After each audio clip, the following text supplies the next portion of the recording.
Hello and welcome viewers, I'm Pia and you're watching the World Report on NewsX World. Let's take a look at the headlines this hour. US President Donald Trump has hinted at authorization for the CIA to conduct operations in Venezuela, marking a fresh escalation of hostilities between the United States and Venezuela. Trump has also bragged about the US Navy's latest strikes on Venezuelan vessels. Israeli Defense Minister Katz has warned of a resumption in the IDF's campaign in Gaza should Hamas fail to uphold the end of the peace treaty signed last week in Egypt.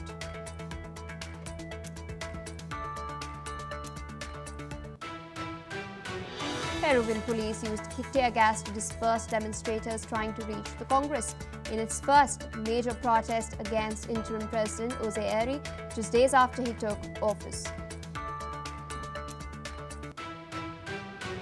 US President Donald Trump has threatened to move around games hosted by the United States in the upcoming 2026 FIFA World Cup, citing safety concerns amid his deployment of the National Guard to some of the USA's biggest cities. US President Donald Trump has claimed that Indian Prime Minister Narendra Modi vowed that India will stop buying Russian oil. Global oil prices surged 1% as a result. Reacting to the claims, India's Ministry of External Affairs has stated that Indian consumers' interests is its top priority. South Korea issued a code-black travel ban for parts of Cambodia and dispatched a team of high-level officials to help nationals lured into working in scam compounds and secure the release of those who have been held against their will. Those are the headlines. Our top focus. The Chinese Ministry of Commerce has stated that all license applications on rare earth export controls will be approved for civilians. The ministry has stated that controls do not equate to an export ban on rare earth. The US claims that China's rare earth export controls are a threat to global supply chains. US Trade Representative Jamison Greer has stated that China's new export restrictions were a global supply chain power grab and the United States and its allies would not accept the restrictions.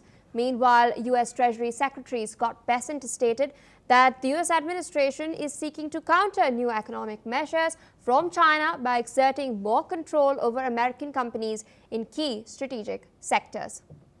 With us on the broadcast is Mr. Mark Sutherland, geopolitical commentator, joining us from London.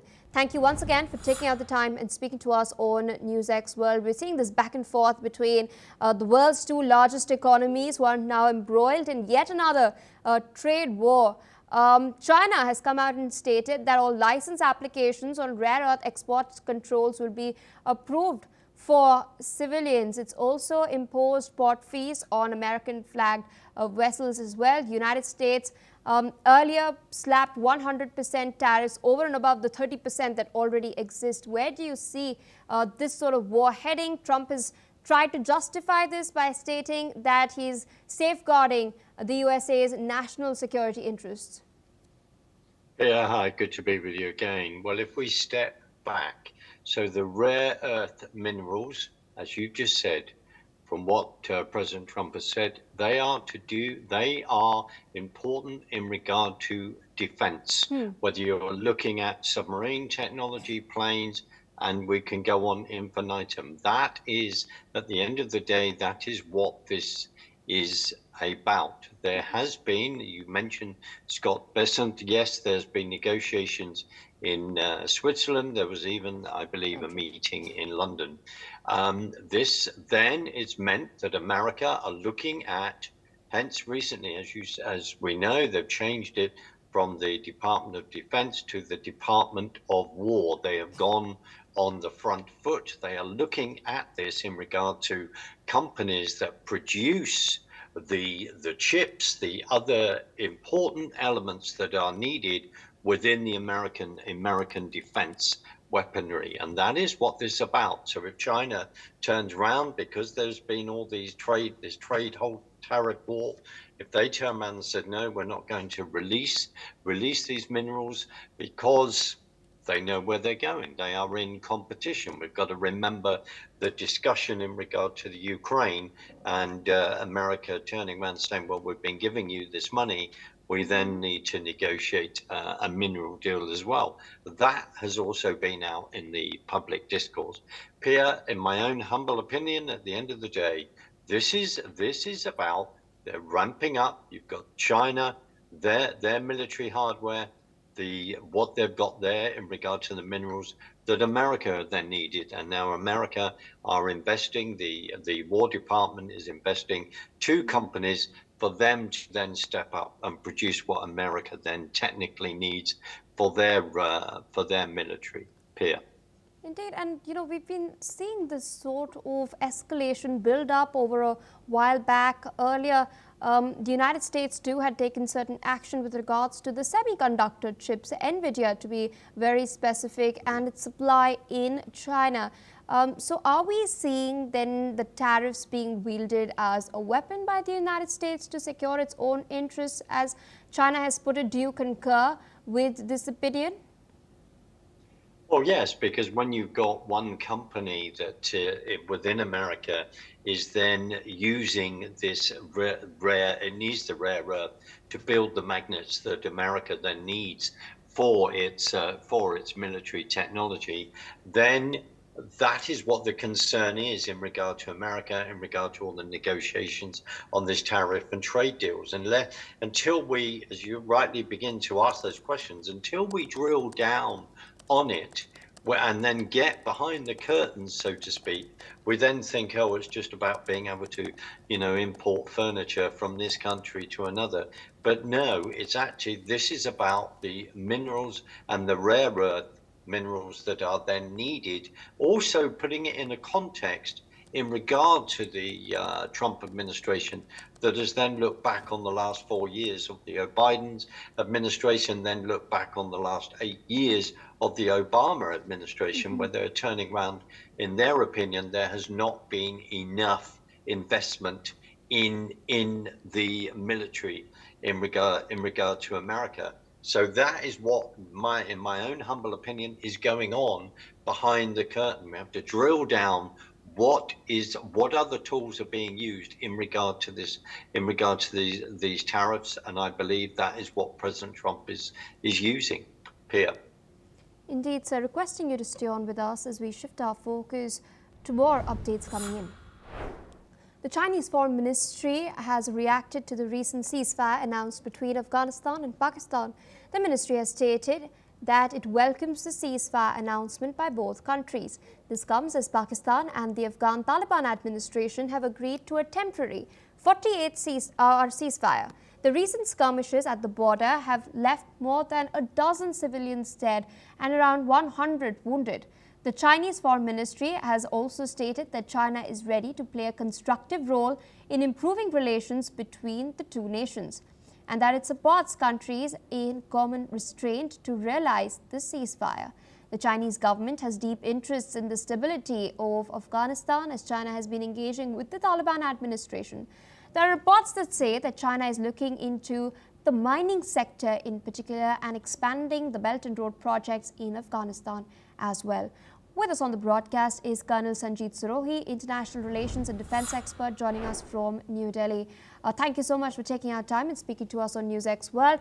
I'd like to go through this information that I've just read out point by point. Firstly, I wanted to understand from you, will this ceasefire hold? It's a 48-hour temporary ceasefire that is in place. Could we see the sort of escalation we've seen last week once again erupt? Because we do know the Durand Line has been contentious for a long, long time.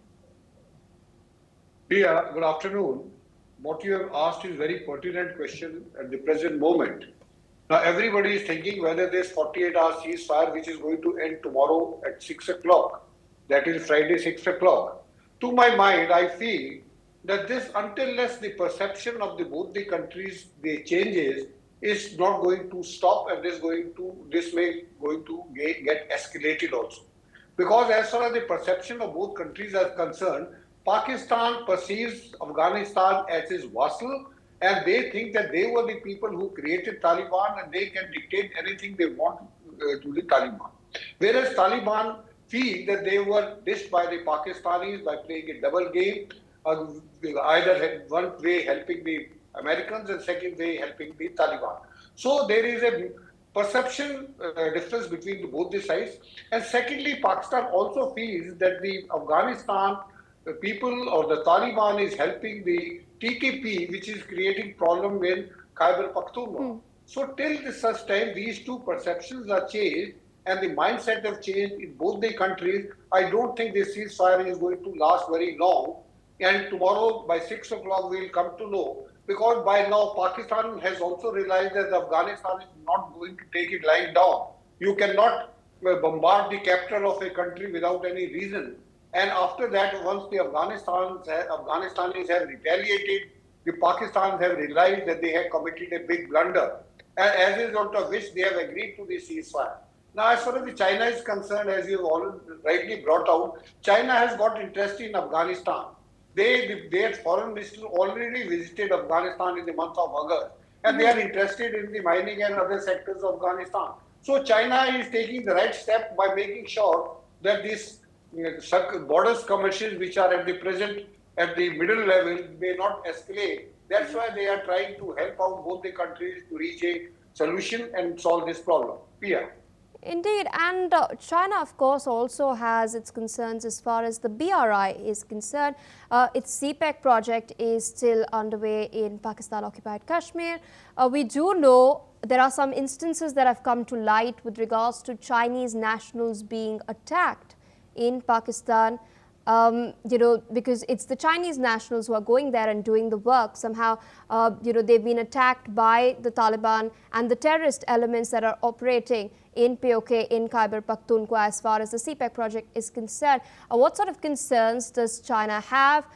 Does it have similar concerns in Afghanistan as well? Or what is it seeking to really gain through Afghanistan? Here, we must understand that, as you have rightly brought out, CPEC is having a lot of problems because firstly it is passing through the POK or POJK Baltistan, which India is claiming that it is their own territory, and at some point of time this is going to come back to India. If it comes back to India, then the CPEC which is going through that will have a problem.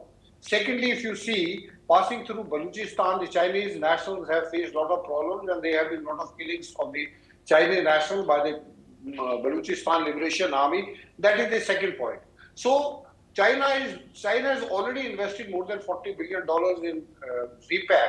So they are looking for an alternate route which goes from Wakhan corridor. They are thinking of taking this route from Wakhan corridor, avoiding POJK, and then entering Afghanistan, and then through Afghanistan they will connect with Chabahar port. So they are trying to avoid as much Pakistan as possible, because Khyber Pakhtunkhwa or Balochistan, it is not going to be stabilized. The problems are going to increase day by day. So the Belt and Road Initiative itself is under a problem in Pakistan. So China, since they have already invested so much money, they are looking for the alternate route, and the best alternate route for the Chinese as of now is through the Wakhan corridor and then entering Afghanistan and then going to the Arabian Sea through Chabahar port. So that is very, very much in China's mind, and that's why they are thinking to get more investment in Afghanistan done. That's why the Chinese foreign minister, and I can tell you that after few days or maybe 1 month, China is going to recognize Taliban, because China wants to get inside Afghanistan before the Americans get into it. Pia. All right, with that, I would like to thank you for taking our time sharing your perspective with us on NewsX World. Shifting focus to more developments, China has now defended its purchases of Russian oil as legitimate in response to US pressure to cease such transactions amid the conflict that is taking place between Russia and Ukraine. Beijing's foreign ministry has criticized the United States for what is termed as unilateral bullying and economic coercion, asserting that China's energy cooperation with Russia is part of normal international trade. The comments have come after US President Donald Trump claimed that Indian Prime Minister Narendra Modi agreed to halt oil imports from Russia and expressed intent to pressure China to follow suit. China, which has faced Western accusations of supporting Moscow politically and economically, has warned that it would take firm countermeasures if its interests were harmed by further US actions. Listen in to what Lin Xian, China's foreign ministry spokesperson, has had to say. 中方已多次就该问题表明立场。中国同包括俄罗斯在内的世界各国开展正常的经贸、能源合作，正当合法。美方的做法是典型的单边霸凌和经济胁迫，严重破坏国际经贸规则，威胁全球产业链、供应链的安全稳定。With us on the broadcast is Mr. Mark Sutherland, geopolitical commentator. Thank you so much for waiting as we've shifted our focus to this particular development. We've just heard it from the Chinese Foreign Ministry spokesperson. He slammed Trump's statements, calling what the United States is doing as engaging in unilateral bullying. We've earlier seen Trump also claim that India has vowed to cease its import of Russian oil. The Indian External Affairs Ministry too put out a statement which basically, in short, highlighted that securing the interest of the Indian consumer is paramount. So in this context, how do you read into these responses, and why is it that the United States is coming out, and why is Trump making these statements? Because at the end of the day, we're seeing countries engage in bilateral trade with each other. Pierre, good to be with you again. In our previous segment where we're discussing what's happening with the rare earths, people need to hold that in context, and with your wonderful guest that you just had on in regard to China, Afghanistan, holding all of these things in context. And when we're discussing Africa earlier, we're looking at the Chinese involvement, the Silk Road, Belt and Road within all of this, around the world, have to hold that. Now, we have then got this war that you and I have discussed, we've discussed on the channel in regard to what's happening with Ukraine, Russia, and how then the Russia builds up its war chest through selling its energy to perpetuate this war. When it invaded Ukraine in February 2022, President Trump has turned around, as he has said also in his first administration, where he raised the issue with European countries, saying you are dependent on, where do you get your energy from? Dependent on Russia, and raised those questions then, was looked down upon for actually doing that. And the reason why he is saying this, he's turning around and saying, well, actually, you're backing Ukraine, but you are then still buying your energy resources off Russia. That is an issue for him. And of course, China said they will buy that. They will have the liquid gas, but they want that at a price that is acceptable to them. Mm-hmm. All of this then funds the Russian war machine. That's why there has been the drone attacks by Ukraine on the infrastructure. But Russia has a ghost fleet of tankers, e.g. then it's not obvious where they're registered. So oil then can be transferred and then transferred around the world. President Trump has made the accusation to India, saying that you've been buying that off Russia and then selling that on the open market for a profit. It's where the Germans are getting their energy from as well. The UK, another subject, but the fact that it's talking about we have a resource in the North Sea and we're not using that. Mm-hmm. It comes down to this: if you keep buying energy from a particular country that has invaded another country, and Mr. Trump, like all of us, President Trump, we want the war to stop, he's then turning around and saying that is the resource that is continuing this war. Pierre. Mm-hmm. And there's some other interesting developments that have come to light.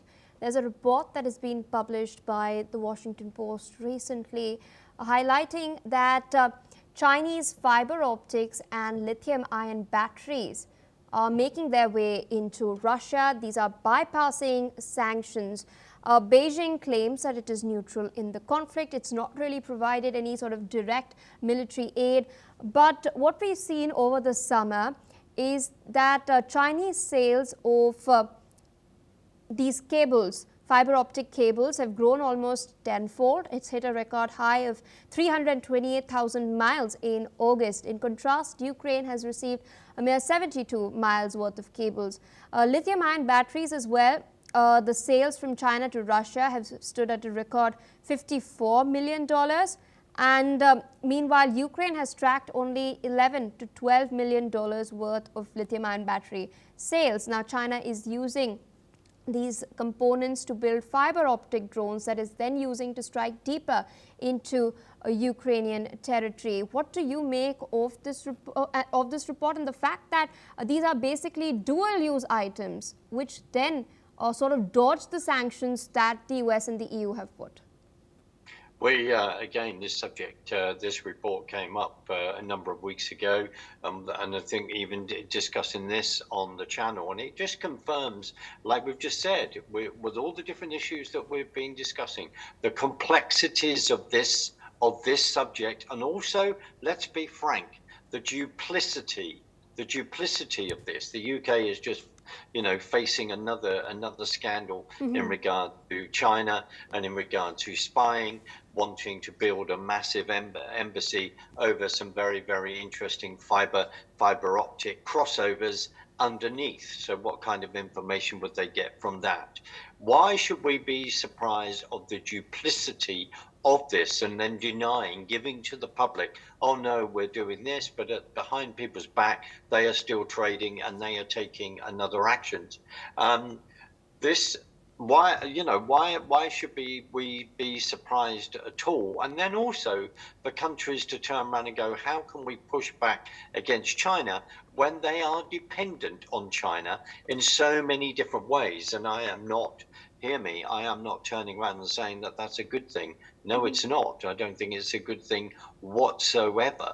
But we have to step back and look at this spider's web that is expanding and expanding and expanding. And in regard to the Belt and Road, in regard to the Silk Road, in regard to that ideology of it wants the minerals, it wants this influence, it wants to be the most powerful country in the world, and it wants to be number one by having its own number one hegemony. That's what it wants to do, and it wants to push America out of that place. The Trump administration is fully aware of that. That's why they then get upset when countries are not paying attention to all of this. And in regard to the UK, it's not the first time that we've had a scandal along these lines, and also other members of parliament in regard to their relationships with China, like Cameron and Osborne in the past, and that they will then deny or say that, no, we're not lobbying on behalf of these companies. There are so many things to investigate and unearth, but that report in regard to drones, this is, again, fundamentally important. They say they're not involved. Well, look at the relationship at the Shanghai Conference Organization a few weeks ago. Who was there? Looking at the leader of North Korea, looking at Putin, looking at Iran. These are where these alliances are, whether they are up front or not. But those alliances are there behind closed doors, and they are changing, Pia. All right, sir. With that, I'd like to thank you for taking our time and speaking to us on NewsX World. With that, viewers, we shift our focus to the Middle East. Israel has announced that the opening date for the Rafah crossing between Gaza and Egypt will be revealed at a later stage, once both Israeli and Egyptian authorities complete the necessary preparations.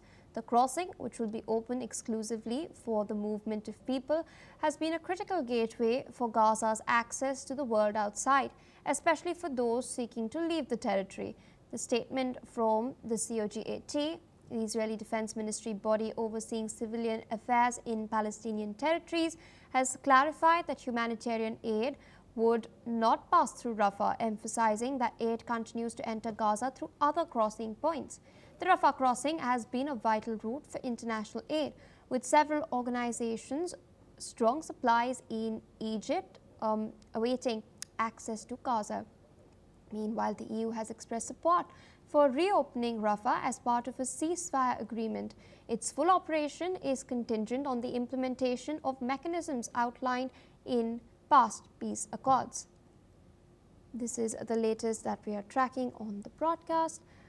In the meantime, you can clearly see aid to Gaza is continuing via other crossings, but Rafah crossing, to be very particular, which is one of the largest crossings between Gaza and Egypt, a vital lifeline for the people of Gaza, its opening date will be revealed at a later stage once both Israeli and Egyptian authorities complete the necessary preparations.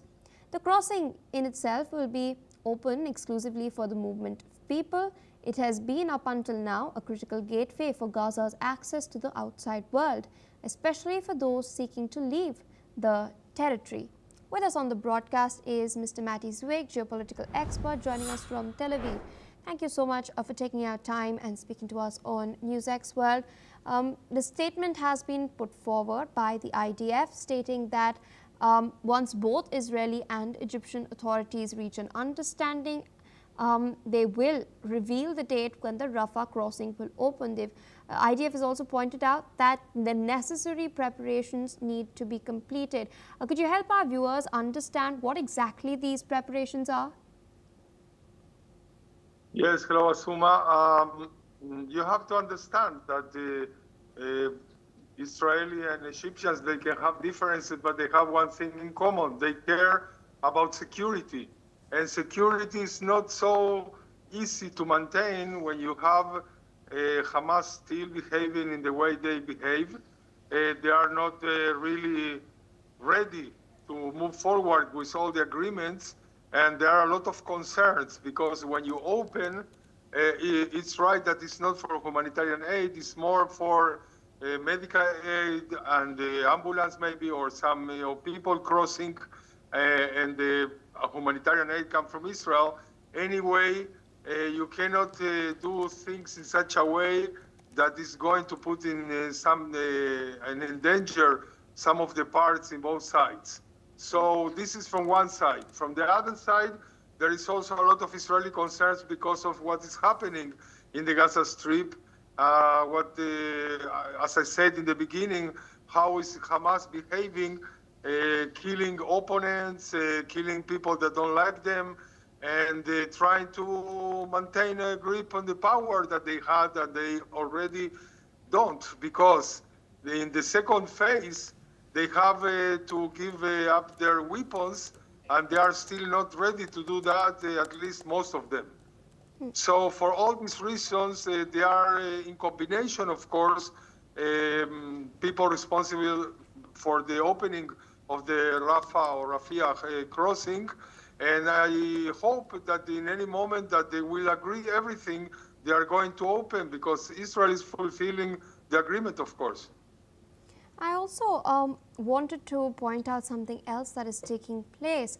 Hamas has come out and recently, transferred the remains of 2 more hostages who lost their lives in captivity, but it's also come out and stated that it requires sophisticated tools to bring out the other bodies that are in tunnels or beneath rubbles, and therefore it's trying to buy some time to do that.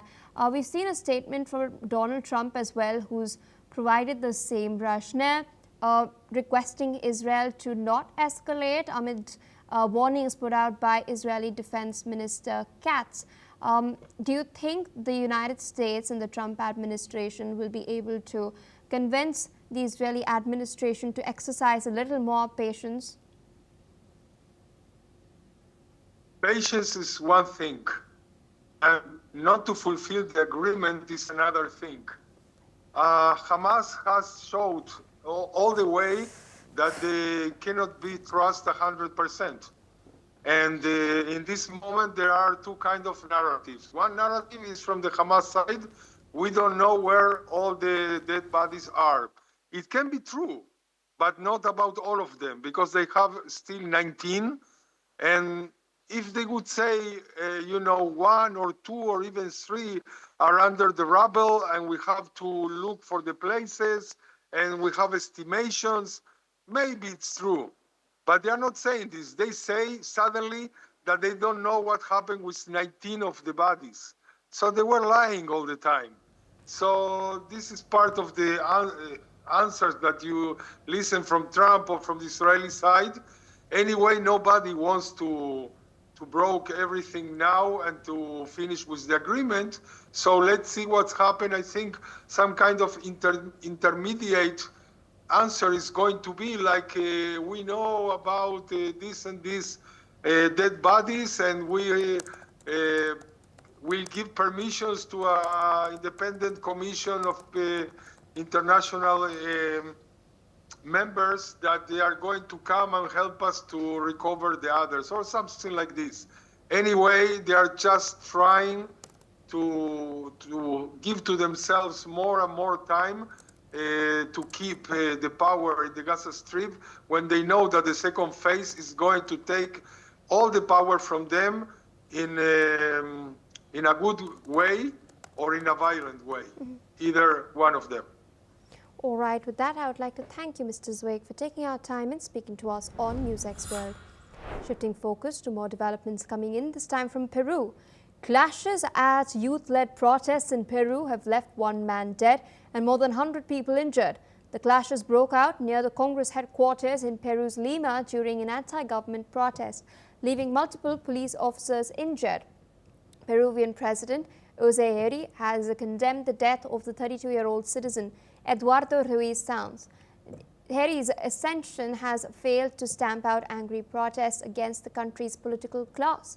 Youth-led demonstrations brought thousands of Peruvians to the streets in Lima and several other cities, frustrated by the authorities' failure to resolve a worsening crime crisis. Peru has been rocked by protests for weeks, and lawmakers have voted to impeach then-President Dina Boluarte, aimed by critics for the crisis. With that, viewers, due to paucity of time, it's a wrap on this bulletin. More news and updates on the other side. Stay tuned on NewsX World.